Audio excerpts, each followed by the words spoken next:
Teman-teman, saat teduh pagi ini, edisi 63 adalah janji Tuhan untuk membawa umat Israel ke tanah perjanjian. Nasnya adalah kitab Keluaran pasal 23 ayat 20 sampai dengan 33. Kepada bangsa Israel, Tuhan memberikan janji kehadirannya. Ayat 20 berkata, "Sesungguhnya aku mengutus seorang malaikat berjalan di depanmu untuk melindungi engkau di jalan dan untuk membawa engkau ke tempat yang telah kusediakan." Janji ini mengingatkan kita, orang-orang Kristen, kepada janji Tuhan Yesus untuk menyertai kita sampai kepada akhir zaman. Nah, lihatlah, kasih setia Tuhan tidak pernah berubah dulu, sekarang, dan selama-lamanya. Tuhan tetap setia, Tuhan tetap mengasihi umatnya, tetapi mungkin kita bertanya, siapa malaikat yang diutus oleh Allah untuk berjalan di depan Israel? Ayat 21 berkata, "Jagalah dirimu di hadapannya dan dengarkanlah perkataannya. Janganlah engkau mendurhaka kepadanya, sebab pelanggaranmu tidak akan diampuninya, sebab namaku ada di dalam dia." Malaikat ini memiliki otoritas, memiliki sifat dan kuasa yang hanya ada pada Tuhan. Bahkan dikatakan, nama Tuhan ada di dalam malaikat ini. Nah, kebanyakan penafsir mempercayai bahwa ini adalah Yesus Kristus pra-eksistensi. Mesias yang hadir di perjanjian lama dalam wujud malaikat untuk memimpin bangsa Israel masuk ke tanah perjanjian. Janji Tuhan adalah ya dan amin. Tetapi ada syarat, dan ini yang menjadi saat teduh kita kali ini. Yang pertama, takut akan Tuhan. Ayat 21 tadi mensyaratkan umat Tuhan harus menjaga diri, tidak boleh durhaka terhadap malaikat Tuhan yang memimpin mereka, harus mendengarkan perkataannya, dan setiap pelanggaran pastilah akan mendatangkan hukuman. Tetapi sebaliknya, jika bangsa Israel taat, maka seperti yang dikatakan di dalam ayat yang ke-22, maka aku akan memusuhi musuhmu dan melawan lawanmu.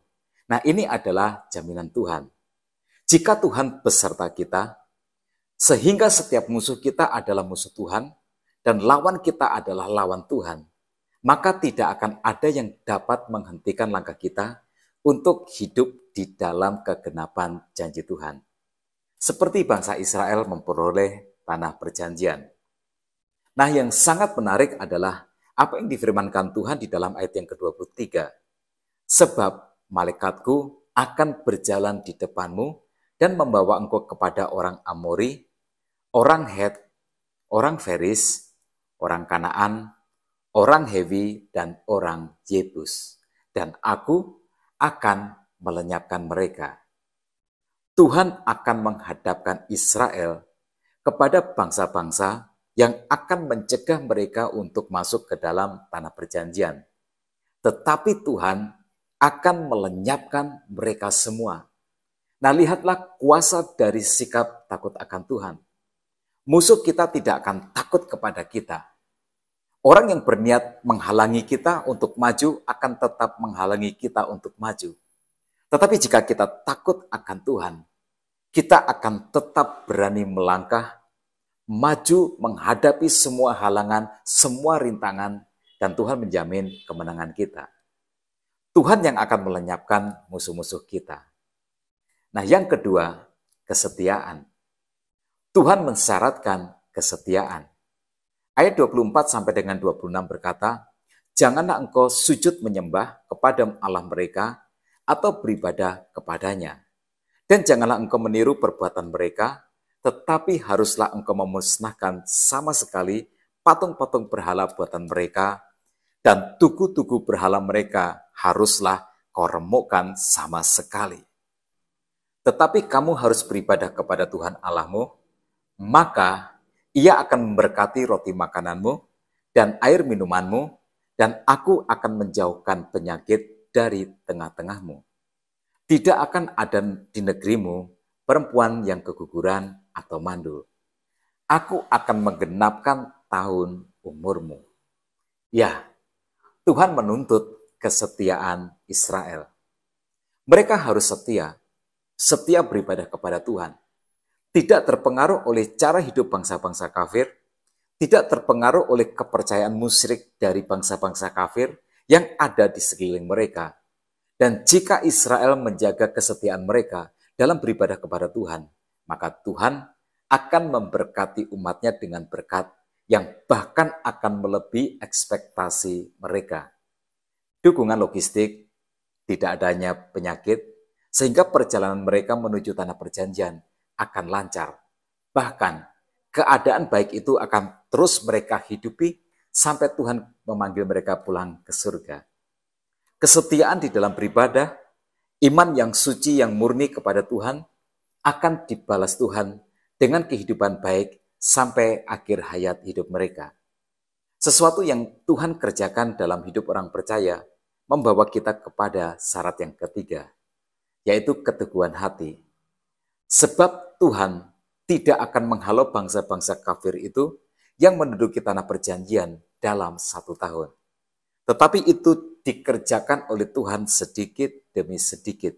Seperti yang dikatakan di dalam ayat yang ke-30, sedikit demi sedikit aku akan menghalau mereka dari depanmu, sampai engkau beranak cucu sedemikian, sehingga engkau dapat memiliki negeri itu. Ya, keteguhan hati. Dalam kebijakan surgawi, tanah perjanjian tidak akan Tuhan anugerahkan dalam semalam. Hanya keteguhan hati saja yang dapat membuat Israel tetap percaya, tetap memiliki pengharapan bahwa janji Tuhan pasti digenapi. Tidak ada yang mustahil bagi Tuhan. Tetapi mustahil bagi Tuhan untuk memberikan tanah perjanjian jika umat Tuhan tidak teguh hati, menjaga iman mereka dan kehidupan mereka sebagai umat Tuhan. Saya ingin kita memperhatikan ini. Penggagal janji berkat Tuhan adalah iman yang goyah. Nah, itu sebabnya Israel dilarang di dalam ayat yang ke-32, janganlah mengadakan perjanjian dengan mereka ataupun dengan Allah mereka.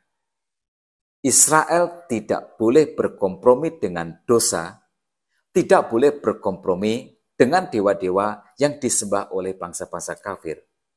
Penggagal janji berkat Tuhan adalah ikut mempercayai dan ikut menyembah Allah lain selain daripada Allah Israel.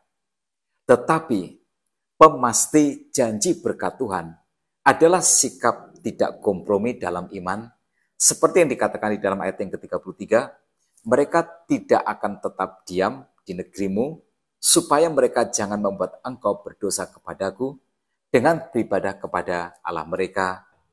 Sebab tentulah hal itu menjadi jerat bagimu. Janji Tuhan, jika Israel teguh hati, tidak goyah di dalam iman, maka mereka akan memiliki 100% tanah perjanjian. Nah, teman-teman, apa pelajaran yang bisa kita petik? Yang pertama, sikap takut akan Tuhan yang ditunjukkan dengan sikap setia kita di dalam beribadah dan menyembah kepada Allah saja akan memastikan Tuhan akan selalu berpihak kepada kita. Tuhan akan memelihara, Tuhan akan membela, sehingga setiap tantangan, setiap ujian, atau setiap halangan yang menghalangi langkah kita untuk menerima kegenapan janji Tuhan, pasti akan dapat kita taklukkan. Lalu yang kedua, keteguhan hati. Jangan pernah goyah iman. Tuhan adalah sumber segala-galanya. Dia sumber keselamatan, Dia sumber kehidupan, Dia sumber berkat, Dia sumber kesuksesan. Rezeki tidak akan kemana-mana bagi mereka yang imannya kepada Tuhan tidak melenceng kemana-mana. Nah, tetap semangat dalam kehidupan. Tuhan Yesus memberkati kita semua.